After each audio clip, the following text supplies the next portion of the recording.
Hello friends, আপনারা সকলে ভালো আছেন নিশ্চয়ই। আজ আপনাদের এমন একটা ভিডিও দেখাবো যেটা আপনাদের শেষ পর্যন্ত দেখতেই হবে।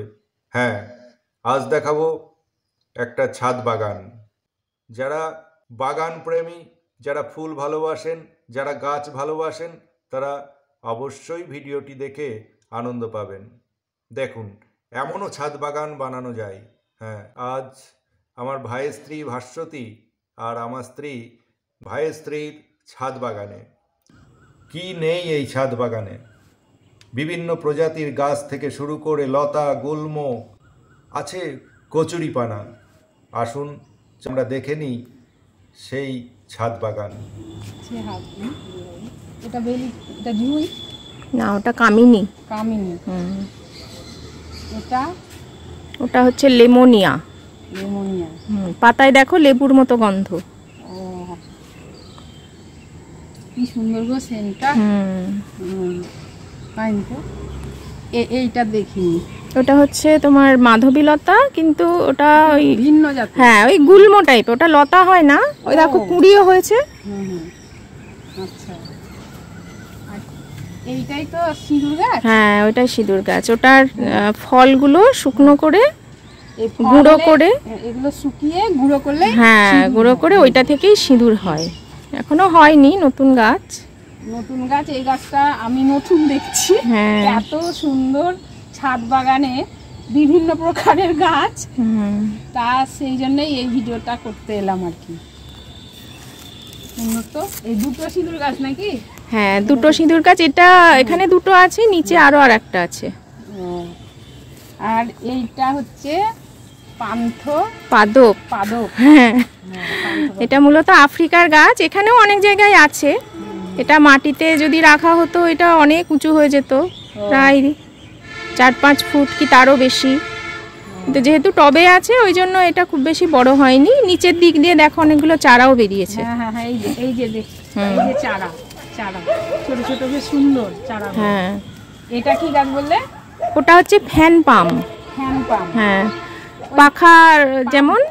হ্যাঁ, পাম জাতীয় গাছ, কিন্তু পাতাগুলো এইটা দেখার মতো। এই যে এই গুঁড়িটা, হ্যাঁ মানে এটা তোমার কি জানো নাম? ওই গাছটা হচ্ছে নলিনা। হ্যাঁ, নলিনা। গোড়াটা মোটা, কিন্তু পাতাগুলো কত সুন্দর সরু। হ্যাঁ, সরু হয়ে উঠেছে। গাছটায় জলই দিতে হয় না। তুমি যদি 1 মাস জল না দাও তাতে ওর কিছু হবে না। ও ওখানেই ওর খাবারটা স্টোর করে রেখে দেয়। এটা কি বললে? ওটা হচ্ছে স্ক্রু পাইন। পাতাগুলো দেখো স্ক্রুর মতো। আর কাঁটা। পাইন গাছের ওই, হ্যাঁ, স্ক্রু পাইন। হ্যাঁ, এই গাছটা মানে হ্যাঁ, ওটা কমন। ওটা হচ্ছে সাইকাস। হ্যাঁ, সাইকাস। আর কাঞ্চন ফুল, এটা বোগেনভেলিয়া। হ্যাঁ, বোগেনভেলিয়ার আমি অনেক ডাল থেকে চারাও করেছি। এই ডাল থেকে চারা করেছি। আচ্ছা, এই গাছটা কি মানে দীর্ঘদিন বাঁচে? দীর্ঘদিন বাঁচে। তো এই গাছটা আমি একটা চারা নেব। হ্যাঁ, নিশ্চয়ই। কারণ যেটা ধরো বাঁচে, কারণ আমি সবসময় যত্ন করতে পারবো না। হ্যাঁ, এবং জল খুব কম দিতে হয়। এটা সুন্দর তো। এটা চারা হবে? ওটার চারা আমি এখনো করিনি, চেষ্টা করতে হবে, দেখবো। এই সবগুলা দিবা, যেগুলো জল কম দিতে হবে। হ্যাঁ। আচ্ছা, এবার পদ্ম বাগানটা কি নিচে দেখাবো? হ্যাঁ, নিশ্চয়ই। এখানে একটা মিনি পদ্ম বাগান আছে। হ্যাঁ, নিচেও আছে। হ্যাঁ, আমি বলি এইখানে দাঁড়িয়ে। এবার দেখুন, বাগানের মধ্যে সুন্দর একটা ছোট উদ্যানমন্দির।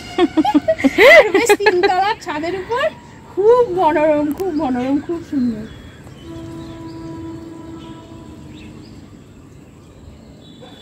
আমি একটা নতুন ছাদ বাগানে এসেছি, যেটা আমার যার নিজের হাতে বানানো।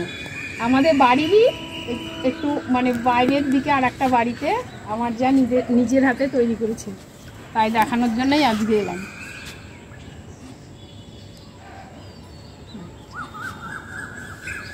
ও, এইটা দেখো কি সুন্দর কচুরিপানাটা দেখা। এই মা, কি ফাইন কচুরিপানা! বাড়িতে পুকুরে নয়। আমি কিছুই বাদ দিইনি, ছোট খাটো কোনো কিছুই আমি বাদ দিইনি। সব পাবে আমার ছাদ বাগানে। বাবারে, খুবই সুন্দর। ভিডিওটি কেমন লাগছে তা আপনারা কমেন্টস বক্সে কমেন্ট করে জানাবেন। কচুরি ছাদ বাগানে দেখছেন বিভিন্ন প্রজাতির ফুল আর ফলের গাছ। এখানে জবা খুব সুন্দর লাগছে, চাপা জবাটা। এই হলুদ গাছটা তো অনেক বড় হয় এখানে। হ্যাঁ, ওটা অ্যালামন্ডা, ওটা আমার চারা করে করেছিলাম আমি। পাতা হাতে ডাল থেকেও হয়। এটা কাট করে দিই। মাধবীলতা এখানে ফুল ফুটছে। হ্যাঁ, ফুটবে, কলি চলে এসেছে। হ্যাঁ, কদিন পরে ফুল ফুটবে। ভিডিওটি ভালো লাগলে একটা লাইক দিয়ে শেয়ার করে রাখবেন। আপনারা ভালো থাকুন, সুস্থ থাকুন, আর আমার চ্যানেলের সঙ্গে থাকুন।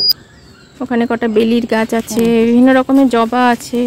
হ্যাঁ, বেলি বর্ষায় কেবল কলি এসেছে, অনেক অনেক কলি। হ্যাঁ, অনেক ফুটবে তো। আজকের ভিডিও এখানেই শেষ করছি। আবার দেখা হবে আগামী কোনো ভিডিওতে।